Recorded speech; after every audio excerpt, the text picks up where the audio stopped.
Assalamualaikum warahmatullahi wabarakatuh. Alhamdulillahi rabbil alamin, wassalatu wassalam ala sayyidil mursalin wa imamil muttaqin sayyidina wa maulana Muhammadin wa alihi tahirin wa ashabihil akramin, wa radiyallahu tabaraka wa ta'ala an baqiyatis sahabati ajma'in wa tabi'ihim bi ihsanin ila yaumiddin. Subhanaka la ilma lana illa ma 'allamtana innaka antal alimul hakim. Wa la haula wa la quwwata illa billahil aliyyil azim. Farabbi shrah li sadri wa yassir li amri wahlul 'uqdatan min lisani yafqahu qawli. Rabbana atina min ladunka rahmatan wa hayyi' lana min amrina rasyada. Rabbana la tuzigh qulubana ba'da idh hadaitana wa hab lana min ladunka rahmatan innaka antal wahhab. Rabbana innaka jami'un nasi liyaumin la raiba fihi innaka la tukhliful mi'ad. Amma ba'du, para hadirin dan hadirat jamaah Masjid Al-Hidayah yang dirahmati Allah Subhanahu wa ta'ala. Alhamdulillah, di siang hari ini kembali Allah Subhanahu wa ta'ala pertemukan kita di masjid yang tercinta ini, di rumah Allah yang mulia ini.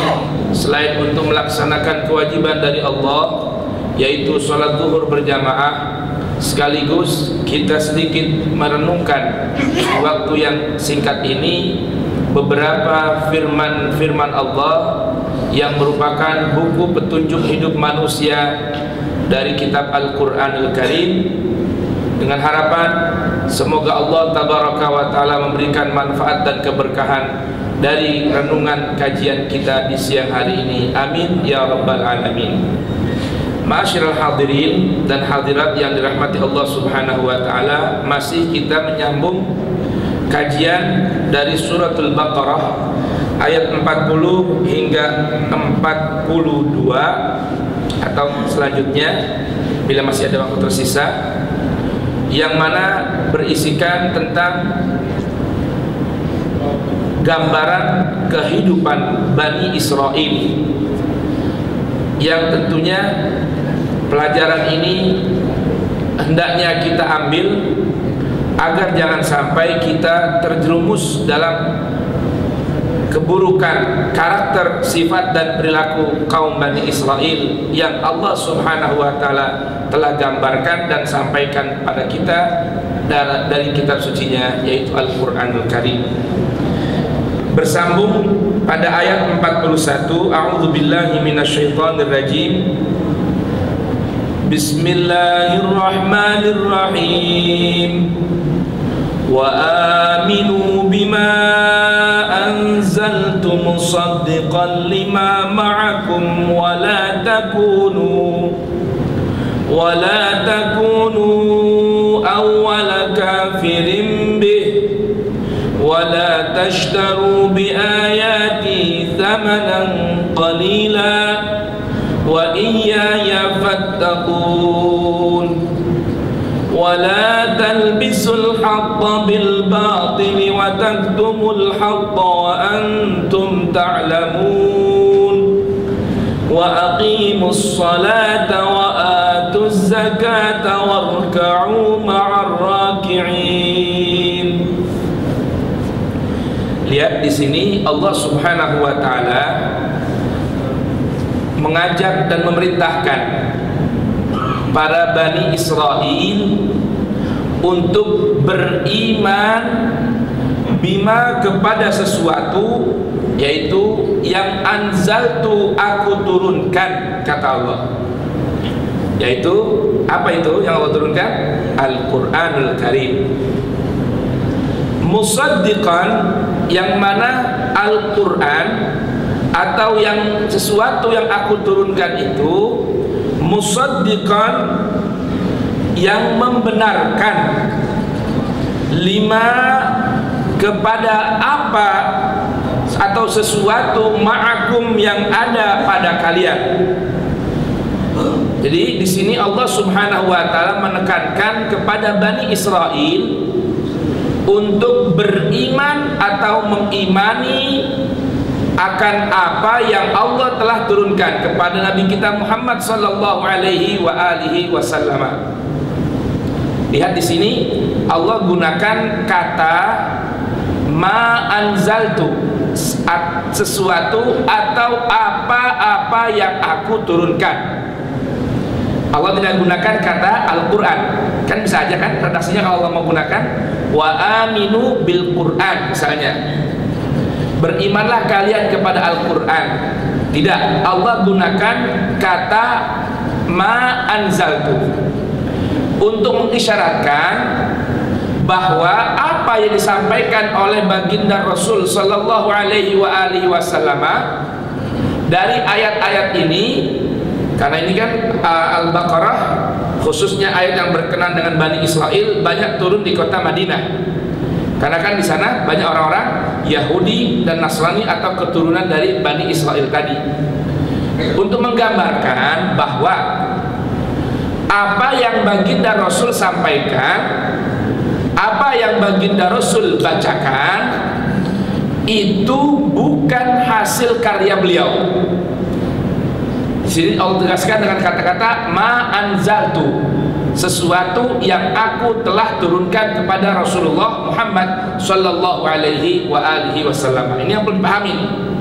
Allah tidak gunakan kata Al-Quran isyarah, sebuah tanda yang isinya menegaskan bahwa apa yang dibacakan oleh baginda Nabi bukan hasil karya baginda Nabi, tetapi itu murni firman Allah yang Allah turunkan melalui perantara malaikat Jibril kepada baginda Nabi sallallahu alaihi wasallam.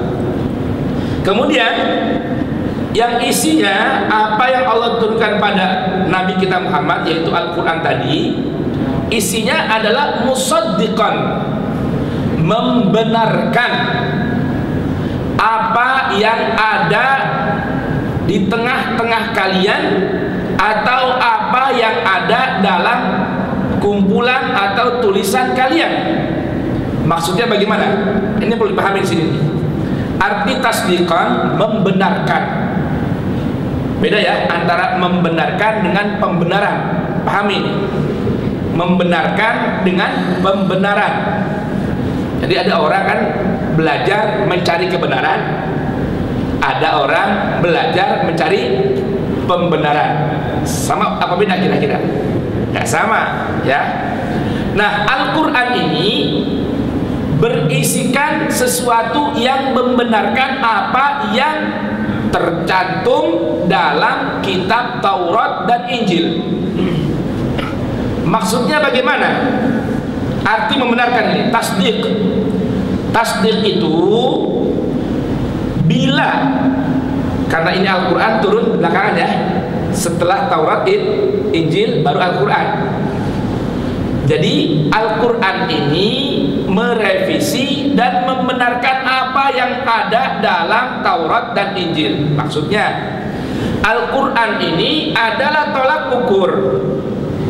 Bila ada klaim, bila ada sebuah doktrin, bila ada sebuah ajaran yang tercantum dalam Taurat, Perjanjian Lama, atau dalam Injil Perjanjian Baru, bila di Al-Quran disebutkan ajaran tersebut, doktrin tersebut, maka berarti ajaran tersebut memang benar-benar datang dari Nabi Musa berkenaan dengan apa yang dijelaskan dalam Taurat atau Perjanjian Lama, dan memang benar-benar datang dari Nabi Isa sebagaimana tercantum dalam Injil atau Perjanjian Baru. Ini yang perlu paham ini. Nah, yang aneh, ini yang aneh nih. Walaupun ini bukan bahasan saat ini ya, karena kita sedikit mengambil gambaran tentang Bani Israel saja, perilaku mereka. Nanti kapan-kapan akan kita bahas, akan kita jelaskan. Yang aneh, sesuatu yang tidak ada disebutkan dalam Al-Quran, tapi ada dalam perjanjian lama dan ada dalam perjanjian baru, diklaim sebagai bagian dari ajaran Islam, garis miring, maaf tanda kutip, sebagai bagian dari ajaran Al-Quran, dengan dalih ada disebutkan dalam riwayat hadis. Saya ulang, yang aneh sesuatu yang tidak ada disebutkan, disindir atau bahkan ditegaskan dalam Al-Quran. Tidak ada sedikit pun ayat mengenai hal itu. Tidak ada sindiran tentang hal itu, apalagi secara tegas tidak disebutkan dalam Al-Quran. Namun ada disebutkan dalam perjanjian lama atau perjanjian baru yang dirangkum dengan sebutan nama Bible, lalu diklaim bahwa itu bagian dari ajaran Al-Quran, tanda kutip ajaran Islam atau sebaliknya, dengan dalih karena ada disebutkan dalam riwayat-riwayat hadis. Paham maksudnya kira-kira apa nih? Maksudnya paham nggak? Saya kasih contoh ini, contoh hukum rajam. Nah, ini saya sedikit nih, tapi nggak akan saya jelaskan sekarang ya. Nanti insya Allah akan saya jelaskan sedikit aja. Hukum rajam ini, Bapak kira-kira meyakini ini hukum Islam bukan? Bapak meyakini hukum Islam bukan? Kenapa meyakini hukum Islam? Kita tahunya dari para ustadz, para kiai, para guru ya. Baik, subhanallah, hukum rajam itu tidak ada dalam Al-Quran.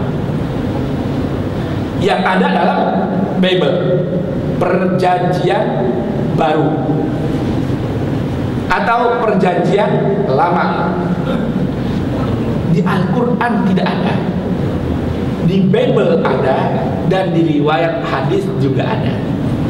Kira-kira cocok nggak nih logika kita, nalar yang Allah berikan pada kita di Al-Quran? Hukum berarti kan apa? Mengatasnamakan Allah kan? Ya, namanya hukum berarti kan ketetapan ya. Ketetapan mengatasnamakan Allah, atau kata lain dalam bahasa lain mengatasnamakan Al-Quran ataupun Islam, tetapi tidak Allah sebutkan dalam Al-Quran. Kira-kira bisa nggak diterima ini kira-kira? Bapak gimana kira-kira Pak? Bisa nggak diterima kira-kira? Karena bila kita menerima ini bagian dari ajaran Islam, tanda kutip ajaran Al-Quran, akan ada pertanyaan, kenapa di Al-Quran tidak disebutkan masalah rajam? Ini pertanyaannya, kenapa di Al-Quran tidak disebutkan masalah rajam? Apakah akan nanti timbul pemahaman berarti syariat Allah, paham ya? Syariat Allah, undang-undang Allah, aturan-aturan Allah, itu di mana rangkumnya? Di mana kira-kira rangkumnya?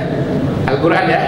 Baik, ada tidak syariat Allah yang tidak dirangkum oleh Allah dalam Al-Quran? Ada tidak ya? Ada tidak kira-kira? Tidak ada. Karena Allah berfirman dalam Al-Quran, ma farratna fil kitabi min syai', tidak akan aku lewatkan satu hal pun dalam hal undang-undang dan aturanku yang tidak aku sebutkan dalam Al-Quran.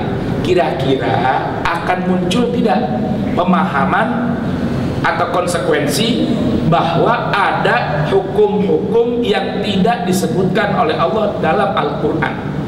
Kira-kira begitu nggak? Ada.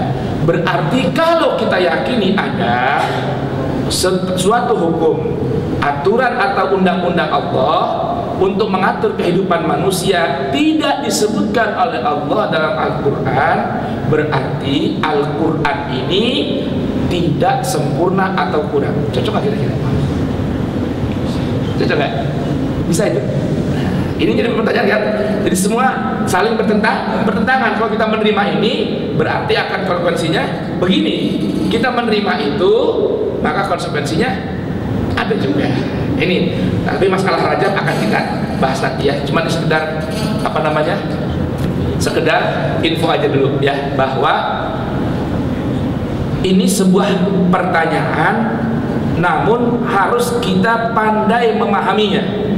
bahwa harus kita meyakini di antara keimanan kepada Al-Quran, segala aturan dan undang-undang Allah sudah disebutkan, bahkan dijelaskan dalam Al-Quran. Paham ya? Karena kalau nanti akan ada bahasan bagaimana posisi Nabi atau tugas baginda Nabi di hadapan Al-Quran. Ini kan ada permasalahan lagi berarti ya.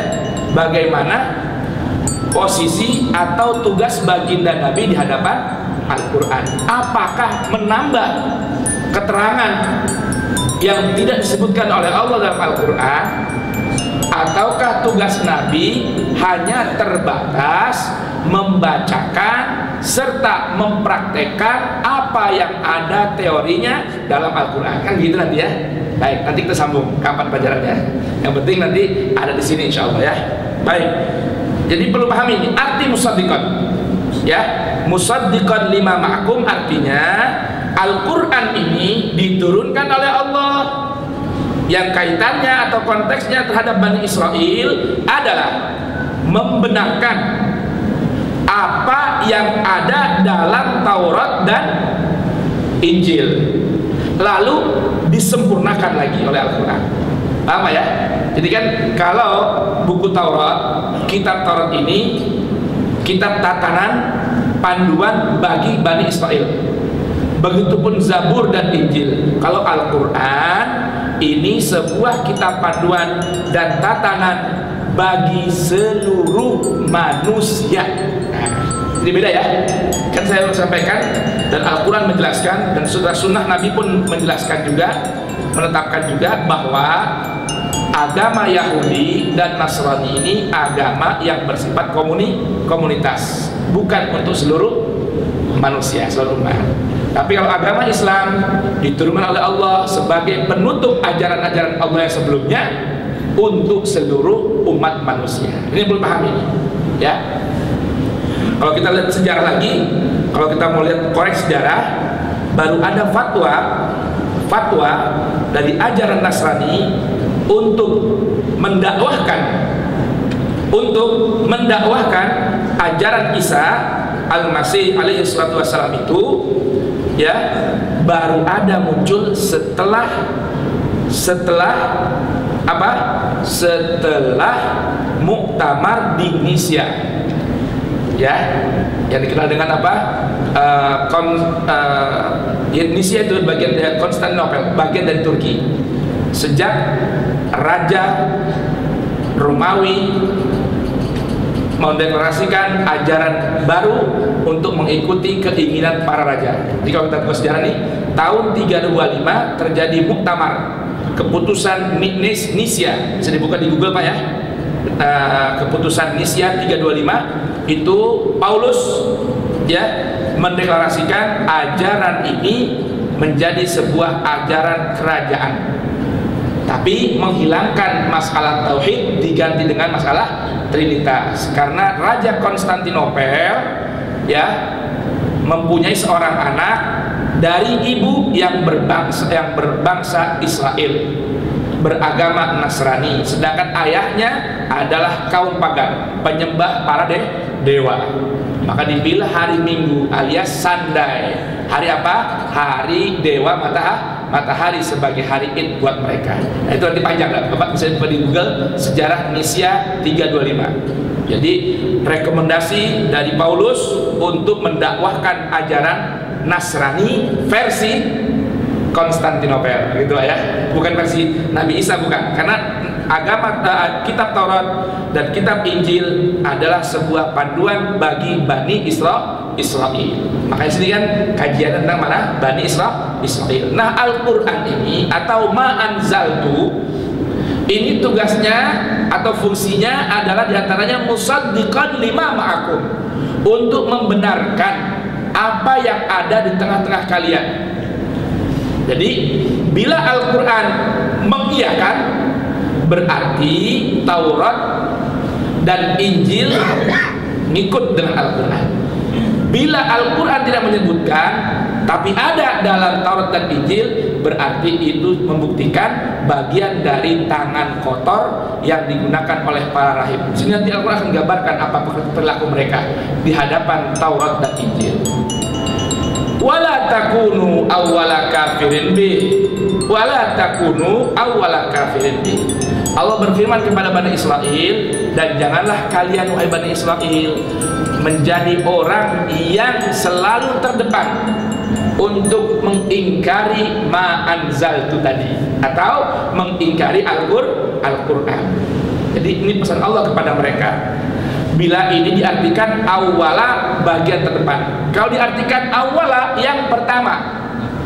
Yang pertama, kafir atau ingkar terhadap Al-Quran, ini perlu diberikan penjelasan. Maksudnya bagaimana? Karena bangsa yang kali pertama ingkar terhadap Al-Quran bukan bangsa Yahudi, bukan. Bangsa yang pertama ingkar terhadap Al-Quran bukan bangsa Yahudi atau Nasrani, karena mereka tinggal di Madinah atau Yathrib. Tapi bangsa atau kelompok manusia yang pertama kali mengingkari Al-Quran adalah orang-orang musyrik di kota Makkah, dari bangsa Quraisy dan yang lain dan sebagainya. Oleh karena perlu dipahami maksud wala takunu awwala kafirin bi, janganlah kalian menjadi orang yang termasuk bagian terdepan yang mengingkari Al-Quran. Mengapa Allah sebutkan awwala kafirin bi?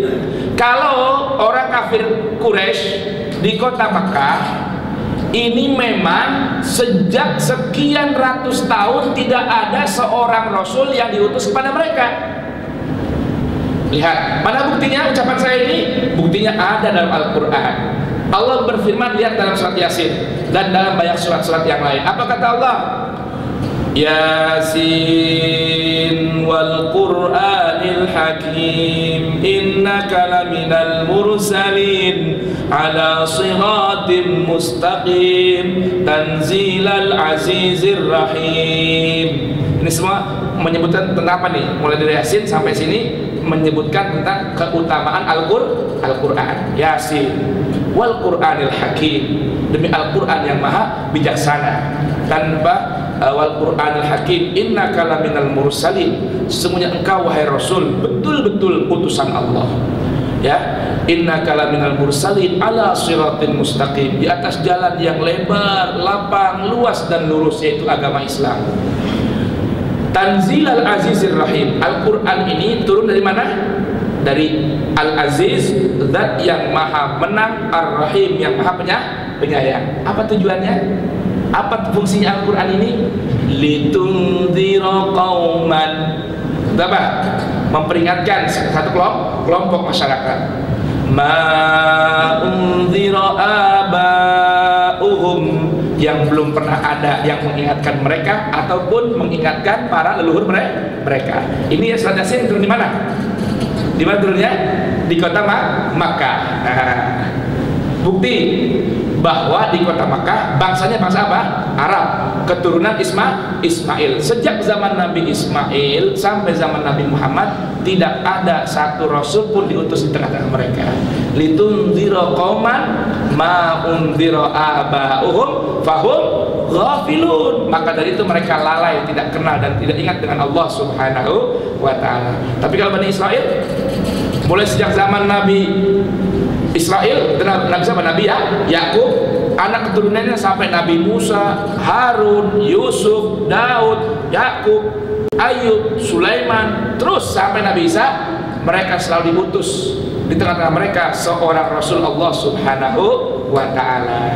Oleh karenanya di sini katakan kata Allah, wala takunu awwala kafirin bih, jangan kalian menjadi orang atau kelompok manusia yang pertama kali, yang paling pertama mengingkari Al-Quran. Mengapa?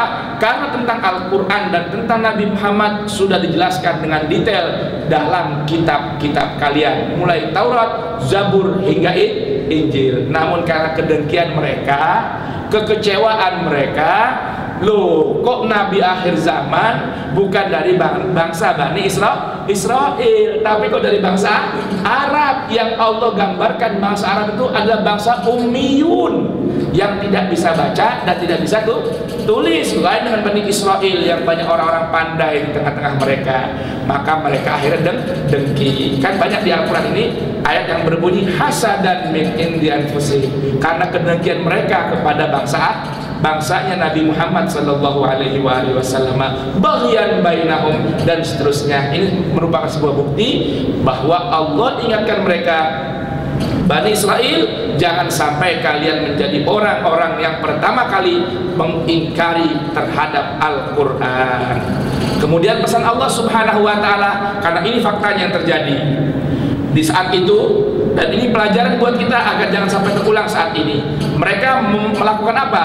Mereka membuat berbagai macam fatwa, mengikuti para pemimpin dan raja-raja mereka, agar mereka bisa menjual ayat-ayat Allah subhanahu wa ta'ala.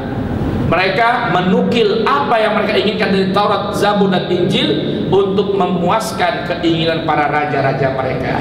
Maka Allah katakan, wala tashtaru bi ayati thamanan qalila, dan jangan kalian menukar ayat-ayat aku ini dengan harga yang rendah, yaitu menjual ayat-ayat Allah demi menghasilkan kenikmatan dunia yang semu belaka. Wa iyaya fattaqun, dan hanya kepada aku, kata Allah, hendaknya kalian melaksanakan perintahku dan menjauhi larangan-laranganku. Demikian sedikit ini kita sambung nanti di pertemuan yang akan datang.